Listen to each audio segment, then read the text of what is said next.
Frankenmuth has many facets. It has a firm religious and work ethic and a deep pride in the cleanliness and appearance of the community.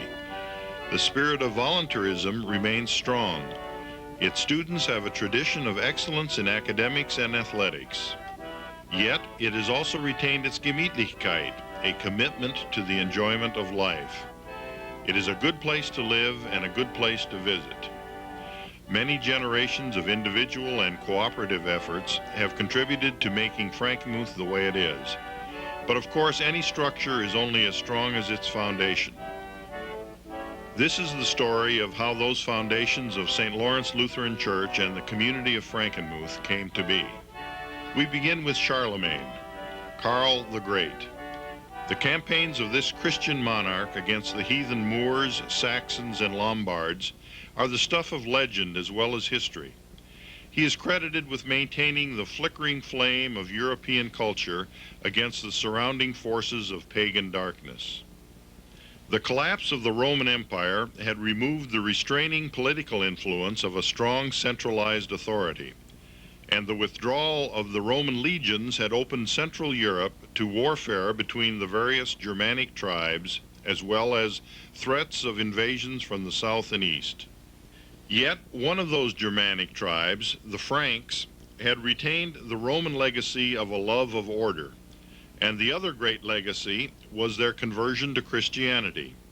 In the Frankish tradition, order was the divinely ordained way in which the world was intended to function. In 788, Charlemagne led his Frankish armies south to battle the Bavarians. After absorbing Bavaria into his empire, he left behind a portion of his forces to ensure the good behavior of his former enemies. Over the centuries, the beautiful lands occupied by the descendants of these Franks came to be known as Franconia. With the further passage of centuries, Martin Luther's Protestant Reformation was followed by the most unchristian and devastating 30 Years' War. By terms of the Peace Treaty of Westphalia, each local ruler was given the right to determine the religion of his state. Franconia, then called the Principality of Ansbach, was under the influence of Prussia, a Lutheran power. The neighboring Dukedom of Bavaria, to the east, was Catholic. The dawn of the 19th century was yet another time of turmoil. The seemingly invincible armies of Napoleon strode across Europe. In 1806, he declared that the Holy Roman Empire, which had been resurrected by Charlemagne 1,000 years earlier, no longer existed. The German nation was officially terminated. To punish his opponents, the Prussians, and reward his allies, the Bavarians, Napoleon redrew the map. The Duke of Bavaria, Max Joseph, was awarded the region of Franconia, and, along with it, he was given the shiny new title of king, with a crown manufactured by Napoleon's personal jeweler. On the surface, it appeared as if Bavaria had survived the Napoleonic turmoil with minimal damage.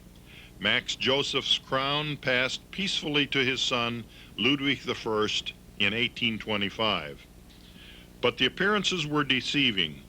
Removal of the blockade which had surrounded Bavaria during the Napoleonic Wars permitted cheaper, machine-made goods to flood into the country.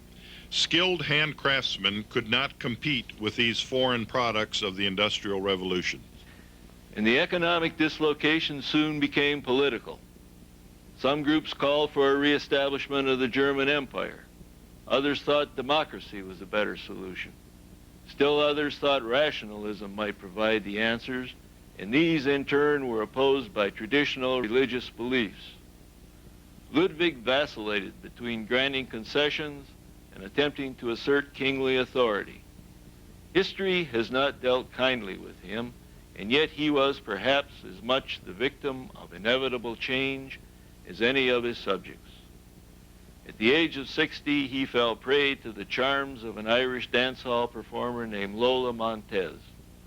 Not content with being made a countess, this lady persisted in meddling in the already tumultuous politics of the kingdom.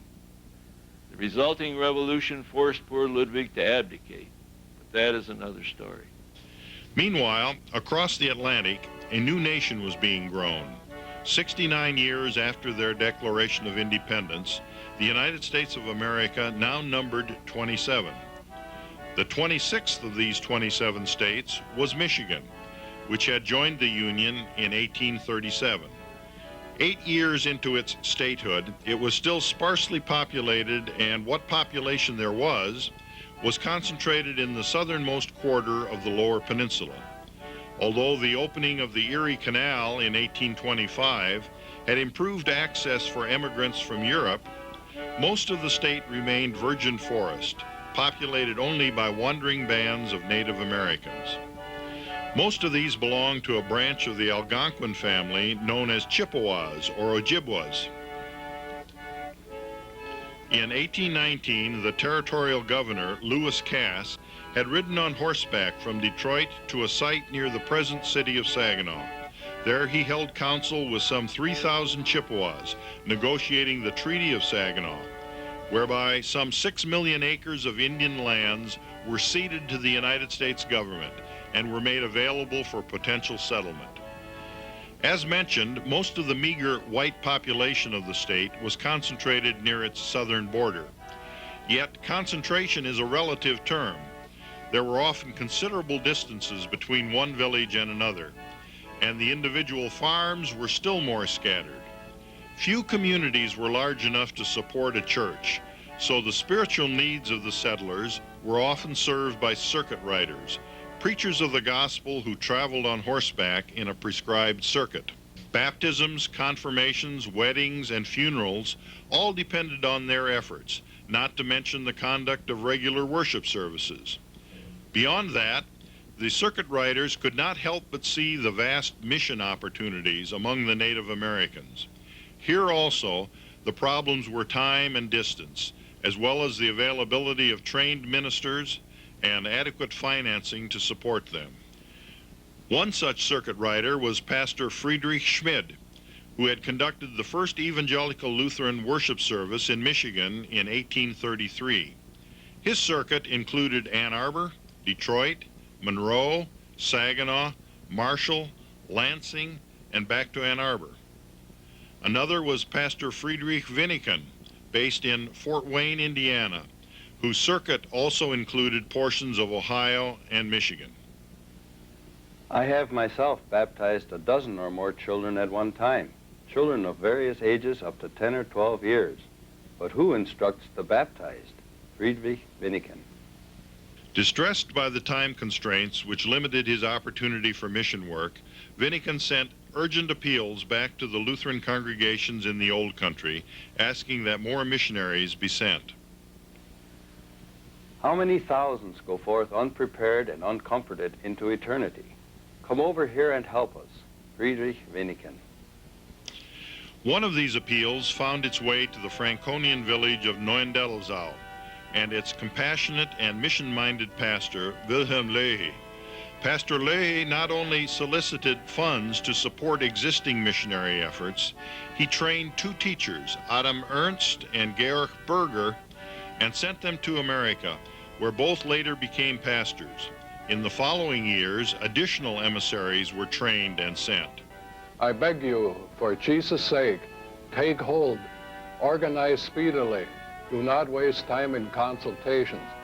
The salvation of immortal souls is at stake. Wilhelm Loehe.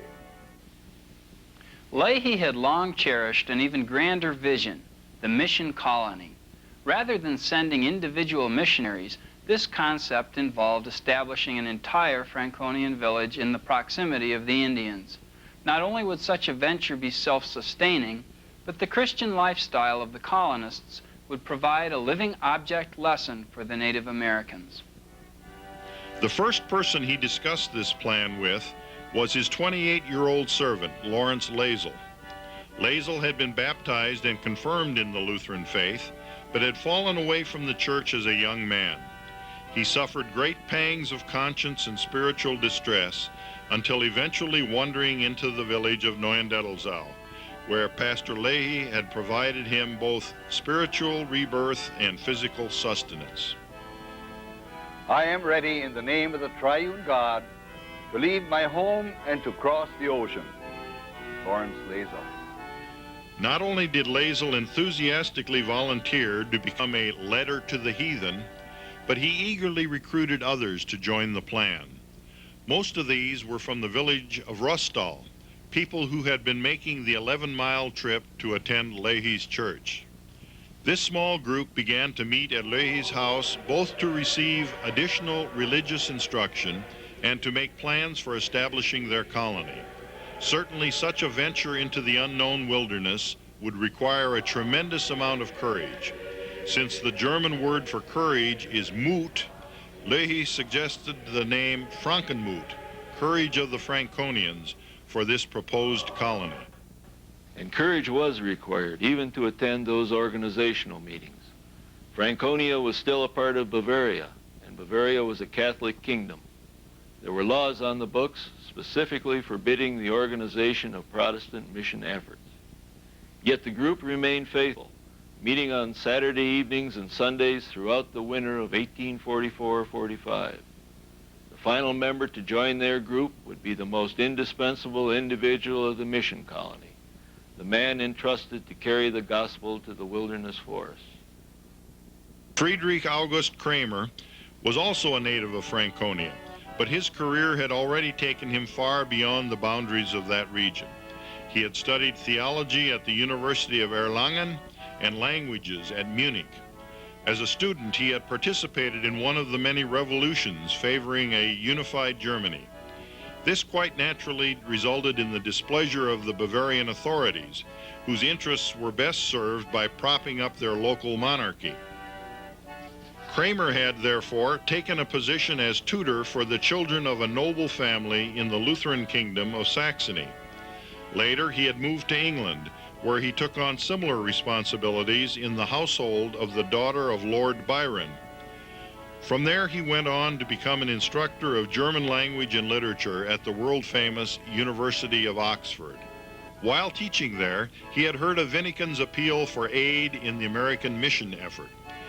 Returning to Franconia, he met with Pastor Loehe, who became convinced of Craemer's unique suitability to fill the difficult leadership position. I believe that Craemer has what it takes for the launching of this kind of venture. Wilhelm Loehe. There still remained the essential question of where the colony would be located. None of the potential immigrants had any personal knowledge of the New World. Except for Craemer, none of them could even speak the English language of their intended destination. And so letters were written back and forth to Pastor Schmid, the circuit rider who had been serving the Michigan area since 1833. The first requirement was, of course, that the colony must be established somewhere near existing Indian villages. Second, because there were few roads in the wilderness, it was important to locate on a navigable river. Finally, since the eventual financial support of the project would rely on agriculture, the land must be suited for farming. Looking back now and imagining how the area was completely covered with dense forest, it is almost unbelievable that Schmid's selection would turn out to be some of the most productive soil anywhere on Earth. His recommendation, approved by Loehe, was for a plot of land along the Cass River, some 15 miles southeast of the frontier settlement of Saginaw City. Before we accompany this band of travelers on their journey, it is fitting that we should learn a bit more about them. There was one family in the group, a 38-year-old master weaver named Martin Haspel, his wife Margaretha, and their 2-year-old daughter, also named Margaretha. There were 4 couples who intended to be married. Here also, some of the strict Bavarian social laws must be mentioned. Since the economic opportunities were limited, with the population expanding faster than the available resources, laws were enacted which prohibited marriage unless the applicants could prove that they had already accumulated a certain level of financial assets. The inheritance laws said that only the eldest son could inherit, and new businesses could not be started without government permission. We have already been introduced to Pastor Loehe's servant, Lorenz Loehe. His intended bride was Margaretha Walther. Other couples were 32-year-old Johann Georg Pickelmann and Anna Margaretha Auer, and journeyman carpenter Johann List and Maria Lotter. At 39, Johann Conrad Weber was the oldest of the group, and his bride-to-be, Kunigunda Bernthal, was the youngest at 21. Kunigunda's brother, Johann Leonard Bernthal, a journeyman weaver, and Johann Bierlein, the son of a tenant farmer, were the two single members of the group, bringing the total to 14, including their leader Craemer, now 32 years of age.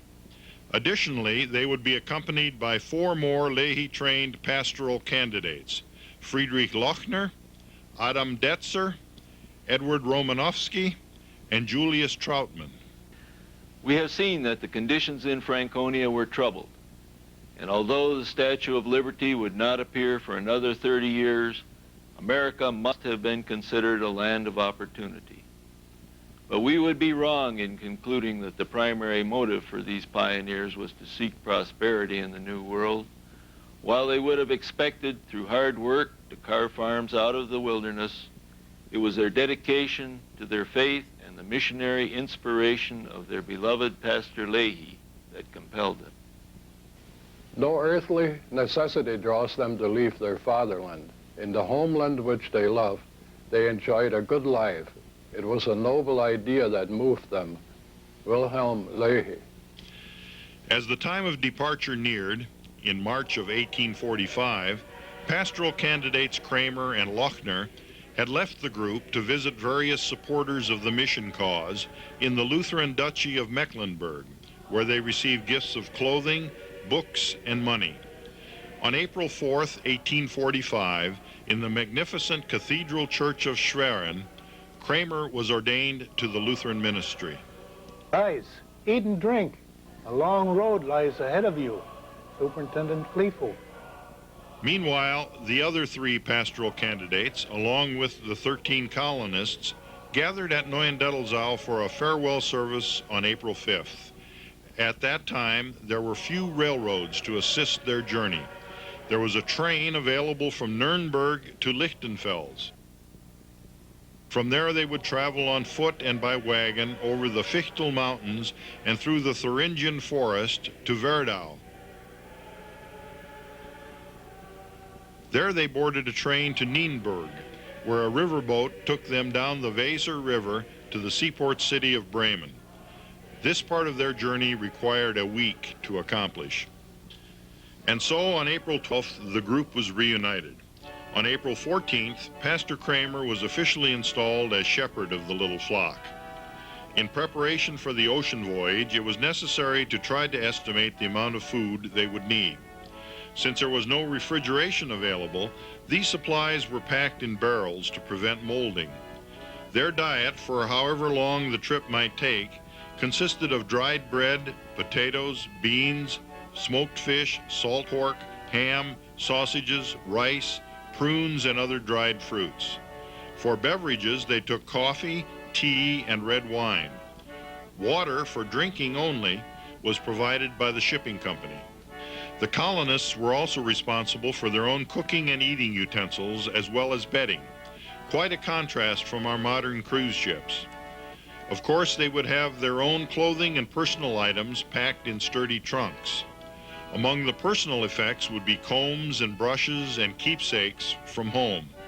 Some brought their personal Bibles, and Pastor Craemer brought his own small library of religious books. Perhaps most indicative of their dedication to their mission intent were the 2 large bells which had been cast in Franconia, specifically for the purpose of calling the faithful in their wilderness destination. One of the bells has a picture of Christ on the cross, the other a picture of the holy martyr Laurentius. Saint Laurentius had been a deacon in the early Christian church in Rome. Because of his refusal to surrender the treasures of the church to the Roman Emperor Valerian, he was condemned to die by being burned alive on a grate, which became the symbol of his martyrdom. The beautiful St. Lawrence River of Canada is named after him. In the countries of southern Europe, he is known as San Lorenzo, and in Scandinavia, he is called St. Lars. but in the German language his name is Saint Lorenz. He was especially popular among the southern Germanic people because it was on his feast day, August the 10th, that an invasion of Turkish Muslims under Suleiman the Magnificent had been turned back from the very walls of Vienna in 1529. In addition to the bells and books, the furnishings for the proposed church also included the altarware and an oil painting of Christ on the cross, which had been a gift from the artist. Finally, there was a large black wooden processional crucifix, which was destined to remain in use even until the present. With all these items safely on board their ship, the Caroline, on April 20th they began their journey further down the Weser to the North Sea. Captain Volkmann was an experienced navigator, a man also skilled as a physician, and most importantly, a man of Christian beliefs, sincerely concerned with the welfare of his passengers. Unfortunately, command of the ship would not be transferred to him until they reached the sea. A pilot was entrusted to navigate the final leg of the river journey, and under the influence of alcohol, he managed to run the ship aground on a sandbar. Hardly an auspicious beginning. Yet, as was so often to happen, the apparent hardship was transformed into an opportunity. While awaiting the tide to free the ship, Pastor Craemer performed the marriage ceremony for the 4 plighted couples, as well as candidate Romanovsky, who had met his bride during the short stay in Bremen. Although the captain had intended to take a southerly route through the English Channel, contrary winds delayed them for 4 days, finally forcing him to decide on the northerly route, around Scotland. The captain later reported that in 32 years of experience, he had never met such violent weather as on that trip. As the storms raged about them, the passengers were forced to remain in the stuffy, cramped hold, with the hatches sealed above them.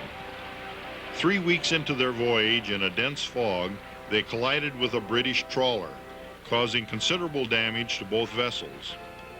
And thereafter, they were swept further northward toward Newfoundland, where to the discomfort of the fog and weather was added the danger of icebergs. For 3 days, we were cruising between terrible icebergs and in heavy fog, with our captain on the bridge for 48 hours without sleep. We endured 7 storms, some severe, one lasting almost 3 days. August Craemer. As might be expected, the extraordinary roughness of the seas resulted in almost universal seasickness among the passengers. And, even worse, toward the end of the journey, an epidemic of smallpox broke out in their confined quarters. 3 members of another party on board died of the dread disease and were buried at sea. The seasickness had hardly subsided when the smallpox appeared, with Lorenz the first victim. August Craemer. Nor were the Frankenmuth-bound colonists spared. With the North American continent finally in view, just off the coast of Long Island, the Haspel's 2-year-old daughter, Margaretha, succumbed to the disease and was also buried at sea. Certainly the faith of the survivors must have been sorely challenged. After I had gone down again, the child was still breathing quietly, and it seemed to us that the child was sleeping. Suddenly, Mrs. Haspel cried, "The child is dead! The child is dead!" She had indeed died. August Craemer. Yet even the tragedy and suffering caused by the disease was also a source of blessing. A young lady from Achim by the name of Dorothea Benthien was on board. She was traveling with her 5-year-old son Heinrich and her brother and sister-in-law to seek a better life in Fort Wayne, Indiana. She had made a good impression on the Franconians by joining them in their shipboard religious services. Moreover, she had shown a true Christian spirit of tenderness and concern by ministering to the needs of the sick, Franconians as well as others. And so it developed that Pastor Craemer fell in love with her, and encouraged by his friend Lochner, asked her to marry him. After the 50-day voyage and 2 additional days on ship in quarantine, on June 8th, a beautiful sunny Sunday, they disembarked at Castle Garden. During their 3-day stay in New York City, At St. Matthew's, the oldest Lutheran church in the United States, the pastor and his lady were married. Extend my warmest greetings to your dear wife. I have always wished to see you married in America. Wilhelm Loehe. Now the group boarded the steamboat Knickerbocker for the 12-hour journey up the Hudson River to the city of Albany. There they were faced by the decision of how to proceed to Buffalo. By canal boat, the passage would cost $1.50 and take a week or more. By rail, the cost was $5, but the journey took only a day and a half. They voted to take the train. Packed together on a low-grade emigrant special car, they began this stage of their journey in the hymn, "Now Thank We All Our God." Midway through the second stanza, their train was sideswiped by another, causing both to derail. The badly shaken Franconians fortunately escaped serious injury and courageously boarded the next train, arriving in Buffalo on the evening of June 14th. From there, they traveled the width of Lake Erie by boat, finally arriving on June 17th in the state of Michigan at the town of Monroe. There they were greeted by the local pastor, Georg Hattstaedt, who had earlier been trained and sent by Loehe. Craemer, Hattstaedt, Lochner, and Trautmann made a side trip to Ann Arbor, where they conferred with Pastor Schmid regarding the proposed location and situation for the colony on the Cass. The next portion of the journey was a 5-hour steamboat trip to Detroit, where they boarded yet another sailing vessel, the Nelson Smith, for Saginaw. They left on the evening of July 3rd, and the next day the crew insisted on dropping anchor near an island in Lake St. Clair to properly celebrate Independence Day. The following morning, the voyage was resumed, reaching Bay City, or Lower Saginaw as it was then called, about a week later. For the final 15 miles, lacking a favorable wind, they pulled the boat upstream with ropes, trudging through mosquito-infested bogs. In Saginaw City, they rented a house. Some of the men, accompanied by a surveyor and missionary Auer from Sibowing, went on to inspect the land recommended by Pastor Schmid. It was decided to purchase 680 acres of former Indian reservation land at a price of $2.50 per acre. 70 acres of this was set aside as mission property. The settlers had brought about $3,000 from Franconia to Detroit, where they had left it for safekeeping. Now, missionary Auer was sent to retrieve the money and take it to the land office in Flint to conclude the purchase. A train went from Detroit as far north as Pontiac, and from there to Flint a mail coach was available. Carrying such a large sum of money through the unsettled frontier territory was a hazardous task, so the resourceful Auer concealed it in the false bottom of a wooden bucket. Leaving the women in Saginaw City, the men returned to the banks of the Cass and began clearing a portion of the wilderness forest on the ridge now occupied by the old cemetery. Through the warm and muggy August days, they persevered, beginning and ending each day with a religious service. Their only food was what they had brought with them, and their source of drinking water was the tepid and muddy river. Moreover, they suffered from recurrent attacks of what was then called ague, the symptoms of which were fever and shaking, now known as malaria. At one point, the pastor became so severely stricken that Haspel and Berntal placed him in a canoe, covered him with a meager protection of branches, and returned him to Saginaw City to recuperate. Nevertheless, within a matter of 2 weeks, a clearing had been completed and 2 primitive log huts had been erected. They were about 30 feet long. One of them was to provide shelter for the 5 married couples and the 2 single men. The other was reserved for the pastor and his family. It must have been a joyous occasion on August 18th when the women were brought from Saginaw City and the colony was reunited in their new home. The original intent had been to establish the village according to the German arrangement. That is, all the houses would be clustered tightly together and the farms would occupy the outer perimeter of the settlement. But there were also powerful reasons for adopting the American system of living on one's own farm. One of these was simple convenience. With all the work of clearing and building, it was much easier to live on the property being developed. and there must have also been the desire to live close to the land they owned. Although covered with formidable forest, the settlers must have had some vision of what those farms would eventually become. In the very best sense, there has always been a pride in well-kept property, an enjoyment in the accomplishment as well as the labor. Nor was the mission intent of the colony neglected, even in those earliest days.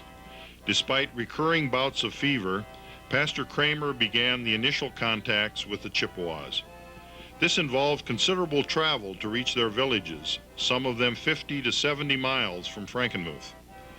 At the end of these journeys, the former instructor of European nobility willingly shared the primitive accommodations of his hosts, sleeping in the smoke-filled wigwams and eating questionable delicacies from a common kettle. Moreover, he did not as yet speak their language, which meant that his message had to be delivered by means of interpreters. Many of these proved worthless, until eventually a man named Jim Gruet, of French, Canadian, and Chippewa extraction, served in a responsible manner. He is extremely useful and honest and enjoys living with us. August Craemer. Meanwhile, Craemer, with his linguistic training, soon mastered the difficult Chippewa language. Yet, although the chiefs and elders of the tribe received him courteously and listened attentively to his message, they remained seemingly indifferent. The chief himself was not very interested, for he believed that every Christian must stay at home and study, as he had seen me do, and that, in his opinion, would kill him. August Craemer. Clearly, the greatest mission opportunity would be among the young, and this could be best accomplished by establishing a school where they could be taught, free from the distractions of tribal life. The pastor, his wife, and all of us are very happy about them, and we understand very well the language of friendly gestures. They are obedient, eager to learn, friendly, very lively, and have confidence in us. Mrs. Lawrence Lazel.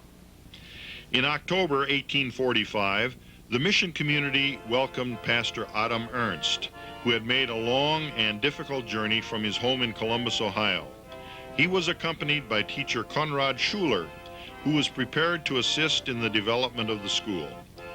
And so that first winter was spent in inadequate shelter, dedicated to laying the foundations of both the community and the mission. As soon as weather permitted, in the spring of 1846, the mission trips resumed to the Indian villages along the Cass, Caucalan, Swan, Chippewa, Pine, and Bell rivers. The clearing for a proper church, school, parsonage, dormitory was commenced. The work of preaching the gospel among the heathen in faith and prayer has begun with great enthusiasm. August Craemer. Meanwhile, back in Franconia, a second group of immigrants had been organized. Numbering near 100, this group also made the trip northward to the port of Bremen, where part of the group boarded the brig Tuckowitz, entering the North Sea on March 22, 1846. After 7 weeks of arduous and stormy journey on this former tobacco ship, they reached New York on May 9th and arrived at Frankenmuth on May 27th. Here they were, 9 families, 10 newly married couples, and several single persons. By this time, the first settlers had already moved onto their lands, and the village consisted of the pastor and his family, the interpreter and his family, and 17 Indian children. Suddenly, the guide stopped before a log house in the midst of thick bush and cried, "Here we are, Ger Ranzenberger." Yet, once again, the community spirit prevailed over the inconvenience. Some of the newcomers were portioned out to the farms. Others occupied the vacant communal house. Still others crowded in with the pastor. Despite the difficulties, there was joy and optimism in the newly expanded community. A scow brought up the chests and provisions. Another communal house was quickly built with the plentiful logs. A garden was planted, containing potatoes, beets, cabbages, and corn. The river contained abundant fish and the forest plentiful game.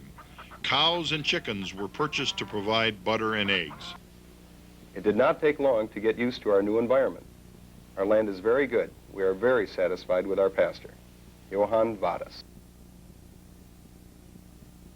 By late summer, construction began on the first real church in Frankenmuth.